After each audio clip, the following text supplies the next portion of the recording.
ऊपर वाले की लाठी में आवाज़ नहीं होती। बेटा, इतनी परेशानी में हो, 2 महीने से तुम्हारी नौकरी चली गई, दर दर भटक रहे हो नौकरी की तलाश में, और तुमने हमें बताना भी जरूरी नहीं समझा।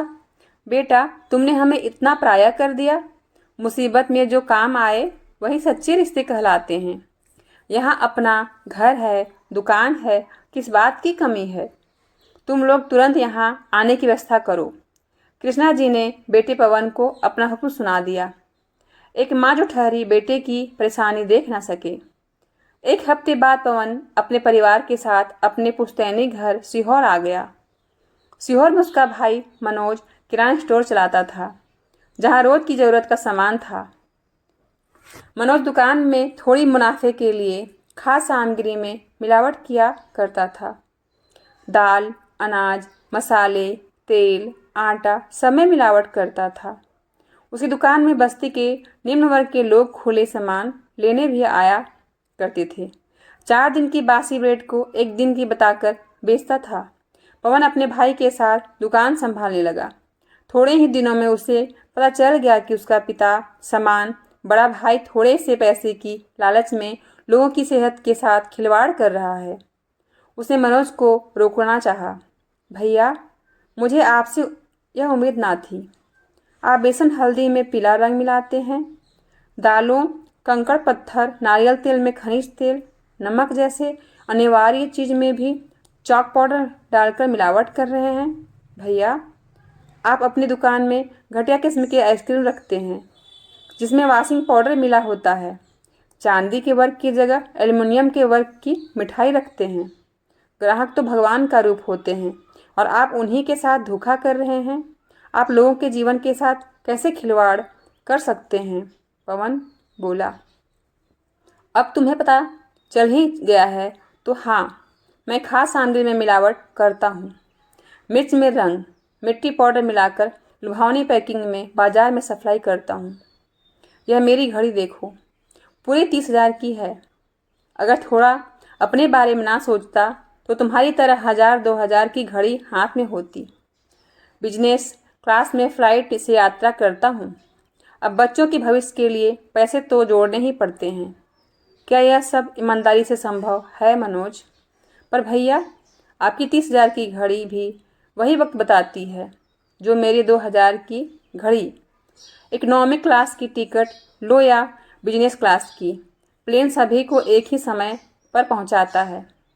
बच्चों को संस्कारी और आत्मनिर्भर बनाए, इसके लिए ज़्यादा पैसे जोड़ने की जरूरत नहीं होती। भैया, जिसके पास सब कुछ था, क्या वह अपने साथ सब कुछ ऊपर लेके गए?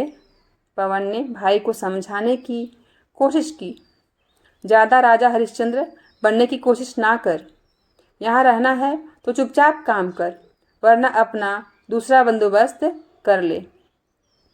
बिजनेस बिजनेस तेरे बस की बात ना है बेटा। सच में दुकान पर सन्नाटा पसरा रहता है। मनोज ने चिढ़ाते हुए पवन से बोला। पवन को जल्दी एक मॉल में सुपरवाइजर की नौकरी मिल गई। नौकरी छोटी सी थी पर ईमानदारी की थी। कहते हैं ना, जब पाप का घड़ा भर जाए तो बुरा अवश्य होता है। सुनिए, गुड़िया को तुरंत डॉक्टर के पास ले जाना होगा। कल रात से उल्टियाँ हो रही है, शाम होने को आई। मनोज की पत्नी ने मनोज से फ़ोन पर कहा। मनोज घर पर आता है और अपनी 15 वर्षीय बेटी को अस्पताल ले जाता है। बच्ची फूड पॉइजन की समस्या से ग्रसित है। भोजन के जरिए वैसीले तत्व पूरे शरीर में प्रवेश कर गए हैं। बच्ची की प्रतिरोधक क्षमता कम है, इसीलिए फूड पॉइजनिंग बच्ची के जीवन के लिए खतरनाक साबित हो सकती है। हम अपनी पूरी कोशिश कर रहे हैं, बाकी भगवान की मर्जी। डॉक्टर ने कहा। यह सब कैसे हुआ? हमारे यहाँ तो एकदम अच्छी क्वालिटी की चीज़ें आती है, मनोज ने अपनी पत्नी से कहा।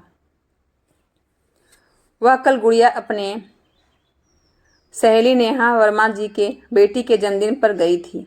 वहाँ से आने के बाद से उससे उल्टियाँ हो रही है। पत्नी ने कहा।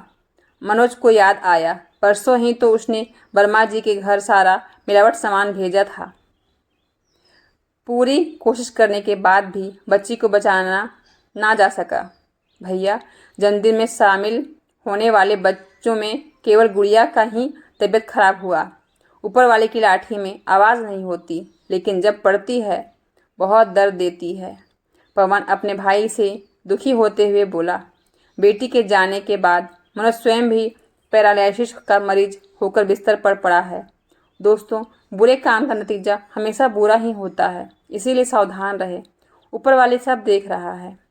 दोस्तों, आशा करती हूँ आपको कहानी अच्छी लगी होगी, तो लाइक करें और कमेंट करके अपनी राय ज़रूर बताएं। और मेरे यूट्यूब चैनल पर पहली बार आए हैं तो सब्सक्राइब ज़रूर करें। धन्यवाद।